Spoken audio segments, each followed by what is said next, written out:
자, 또 이제 헌법에 바꿔야 될 것들이 있습니다. 이게 여론조사에서 나온 건데요. 이게 어디 여론조사였죠? 중앙일보 여론조사인가? 한국일보 여론조사군요. 한국일보 여론조사에서 보니까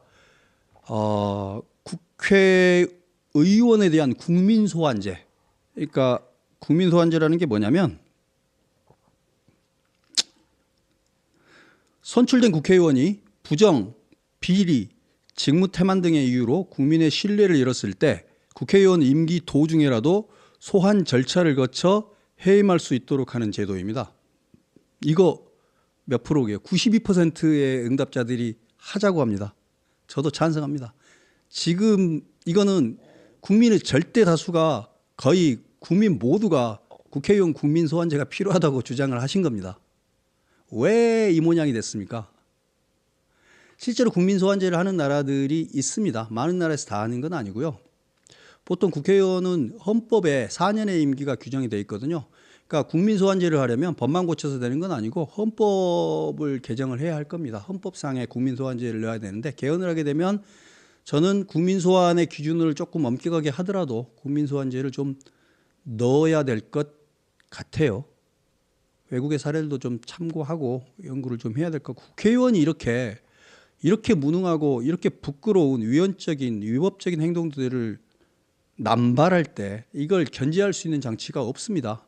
짧은 시간 동안일지언정 국회의원들이 이런 나쁜 짓을 했을 때 국가를 얼마나 위기와 위험에 빠뜨릴 수 있는지 우리는 봤잖아요. 그래서 국민소환제를 헌법에 새로 포함하는 부분을 고민해야 될 것 같습니다. 또 하나는 국민발안제인데요. 이것도 85% 찬성이 나왔습니다. 이제 입법이라는 걸 국회의원들이 대중을 위한 입법을 제대로 못한다라는 불만이 있는 거죠. 국회의원들이 보면 이재명을 위한 입법은 하고 특정 지역을 위한 입법을 하죠. 그리고 특정 계층이나 집단을 위한 입법을 하는데 그런 것들에 만족하지 못하고 있는 겁니다. 국회의원들이 그런 여러 분과와 분야들의 사람들의 이해와 요구를 반영한 입법을 해야 되는데 그게 불충분하다고 생각하는 겁니다. 그렇게 되면 국민들의 일정 비율이 입법 청원을 하게 되면 이제 법안 발의가 가능하도록 하는 거죠. 이것도 역시 개헌이 돼야 가능한 겁니다. 그래서 국민발안제 같은 경우도 필요해 보입니다.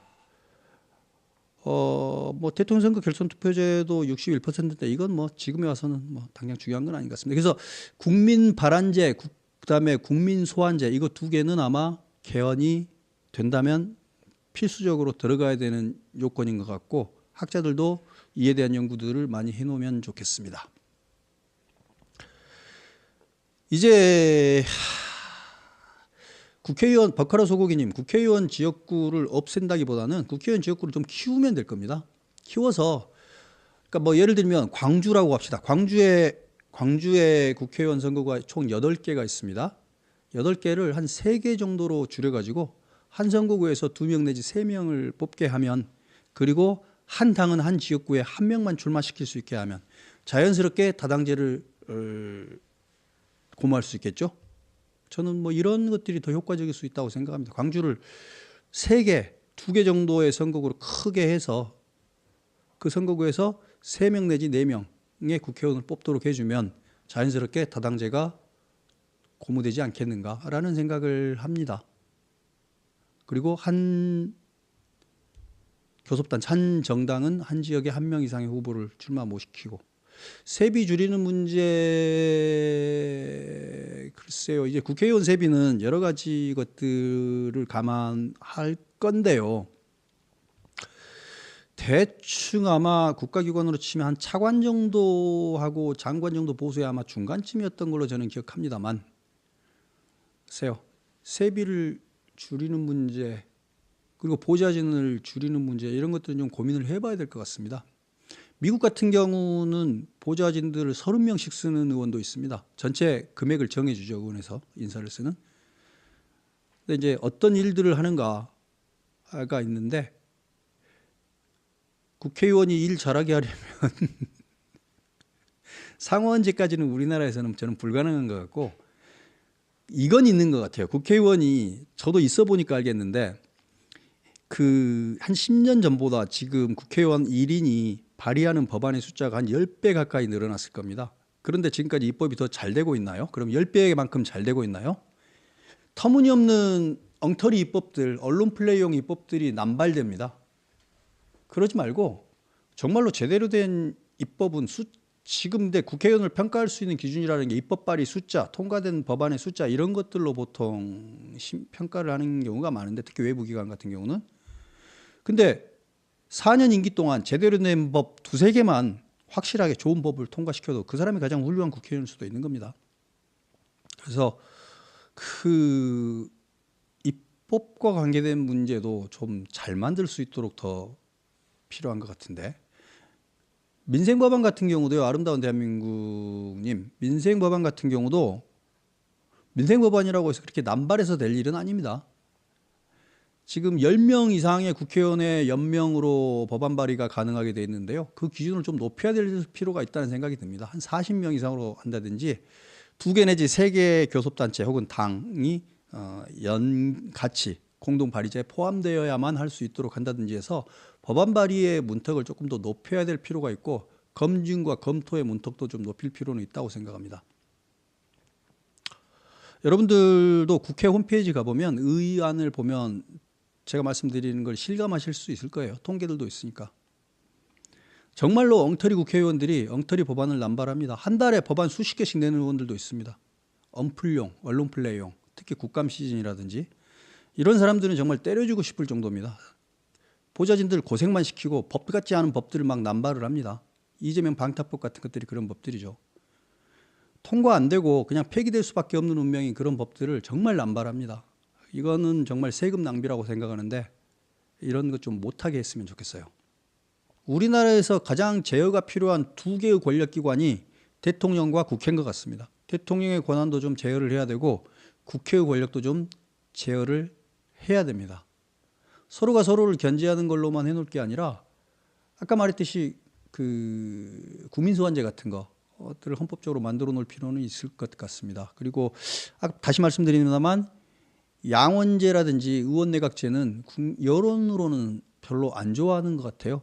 저는 개인적으로는 의원내각제는 생각해 볼 만하다는 건데 불안정성 이야기가 나오고 있고 사람들이 두려워하니까요. 해보지 않은 거에 대해서는. 직관적으로 책임 소재가 분명한 건 대통령제인데 의원내각제를 하게 되면 이제 국회의원들이 장관까지 하잖아요. 그러니까 예를 들면 민주당의 김병주가 국방부 장관을 하고 민주당의 뭐 지금 현재 농해수 위원장이 농림부 장관을 하고 법사위원장 정청래가 법무부 장관을 하고 이렇게 되는 겁니다. 각 상임위원장이 장관이 되는 겁니다. 이거 보고 싶으세요 지금?